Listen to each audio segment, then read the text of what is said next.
நெஞ்சில் குடியிருக்கும் அனைவருக்கும் வணக்கம். இது நான் சிக்ஸ் பேக் வைக்க போற எபிசோட் 18. அதுக்கு முன்னாடி வீடியோ பார்க்கறவங்களாம் மறக்காம ஒரு ஃபாலோ பண்ணிட்டு போயிருங்க. காலங்காத்தாலே லேட்டா இருந்தாலும் சூரிய சுள்ளுன்னு அடிச்சிச்சு. அதனால வேகமா எந்திரிச்சு ரன்னிங் கிளம்பிட்டேன். போய் லேட்டா ஸ்டெச்சஸை போட்டு ஓட ஆரம்பிச்சாச்சு. லாஜிக் படி இன்னைக்கு 2 கிலோமீட்டர் இல்லை 5 கிலோமீட்டர் தான் ஓடணும். நான் என்ன நினைச்சேன்னு தெரியல, விறுவிறுன்னு ஓடி ஒரு 8 கிலோமீட்டர் முடிச்சிட்டேன். சக்சஸ்ஃபுல்லா முடிச்சுட்டு வீட்டுக்கு வந்து காலை உணவு எடுக்க ஆரம்பிச்சாச்சு. ரொம்ப ஹெல்த்தியா முட்டையும் பப்பாளியும் அருமையா இருந்துச்சு. அதை முடிச்சுட்டு அப்படியே சன்ஸ்கிரீனை போட்டு ஜிம்முக்கு கிளம்பியாச்சு. இந்த எடை முன்னாடி எல்லாம் 2 கிலோ 3 கிலோ குறைஞ்சிருச்சு. இப்போ 100 கிராம் 50 கிராம் குறைஞ்சிட்டு இருக்கு. ரொம்ப மன உளைச்சலா இருக்கு. சரின்னு அதெல்லாம் பத்தி கவலைப்படாம இன்னைக்கு லெக் டே சக்குன்னு 4 ஒரு கோட்டையும் பக்கம் முடிச்சுட்டு அப்படியே போய் வழக்கம் போல 6 பேக்ஸ் தெரியுதான்னு செக் பண்ணேன். இன்னுமே வரல நண்பர்களே. ரொம்ப மன உளைச்சல். சரின்னு அப்படியே வீட்டுக்கு கிளம்பிட்டு வர வரல கொஞ்சம் புரதாச்சத்தை உஷார் பண்ணிட்டு வீட்டுக்கு வந்தாச்சு. சமைக்கிறேன்ற பேர்ல சம்பவம் பண்ணிட்டு அப்படியே ஒரு ஃப்ரைட் ரைஸ் பண்ணேன். என்ன ப்ரோ ஃப்ரைட் ரைஸ்ன்னு கேட்டினா, இது ஹெல்த்தியான ஃப்ரைட் ரைஸ் நண்பர்களே. உங்களுக்கு இந்த மாதிரி ஃப்ரைட் ரைஸோட வீடியோ வேணும்னா கமெண்ட்ல ஃப்ரைட் ரைஸ் வேணும்னு சொல்லுங்க. அப்பதான் அடுத்த வீடியோ அதை போடுவேன்.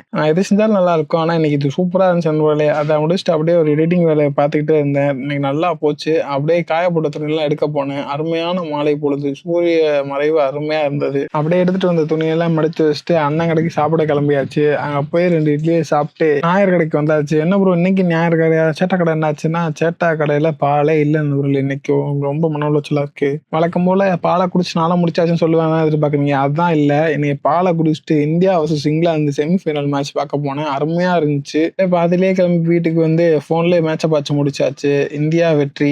நாளும் முடிஞ்சு மேட்சும் முடிஞ்சு. ஏதாச்சும் செய்ய முயற்சி செய்யணும் நண்பர்களே.